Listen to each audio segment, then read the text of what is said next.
Mr. President, several weeks ago, the House of Representatives passed a bill to repeal the Affordable Care Act and to replace it. It was passed without hearings, it was passed without an amendment process, and it was passed before the Congressional Budget Office provided the traditional analysis which we count on before we take up a measure of such magnitude. That measure passed with a party line vote, all Republicans. Had 2 Republican senators voted the other way, it would not have moved forward. After it passed, the President of the United States decided to have a celebration at the White House. We saw him on television gathering the Republican members of the House of Representatives and celebrating the fact that this measure had passed. And finally, they were going to repeal the Affordable Care Act. But then the American people took a close look, and the Congressional Budget Office issued its analysis. And it turns out that 23 million Americans would lose their health insurance because of this Republican measure that passed the House of Representatives. It turns out as well there'd be a dramatic increase in health insurance premiums for people between the ages of 50 and 64. It turned out that in my state and many other states, hospitals were in danger.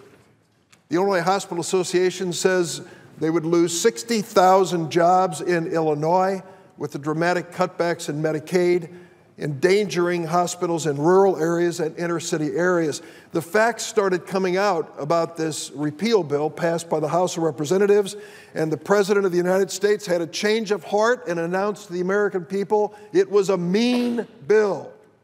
A mean bill. The President was right. It was mean legislation. Mean to the millions who lost their health care, mean to seniors who would find their premiums going up dramatically, mean to the people living in rural areas and small towns who count on those hospitals. Well, the President was right. It was mean. And then the responsibility shifts to the United States Senate. The Majority Leader, Senator McConnell, and his Republican followers had a chance to do a bill that was not mean. They had a chance to sit down on a bipartisan basis and to have the same process we used to create the Affordable Care Act. That would have involved public hearings. We had 50 public hearings on the Affordable Care Act. It would have involved a real amendment process. The Affordable Care Act had 300 amendments. How many were offered by the Republicans? Over 150 offered and adopted in a bipartisan process when we passed the Affordable Care Act. The American people got a good look at the bill. The Congressional Budget Office issued their analysis before we voted on it. And we passed it, and I'm glad we did, and I'm proud of that vote. But what happened in the Senate when it came to the Republicans? They went into secrecy. 13 chosen Republican senators all sat in a room and wrote the alternative, or so we're told. They met in secret and never once had a public hearing, never once disclosed to the American people what was being debated, never once gave an opportunity for real bipartisan cooperation to strengthen our existing health care system. Not at all.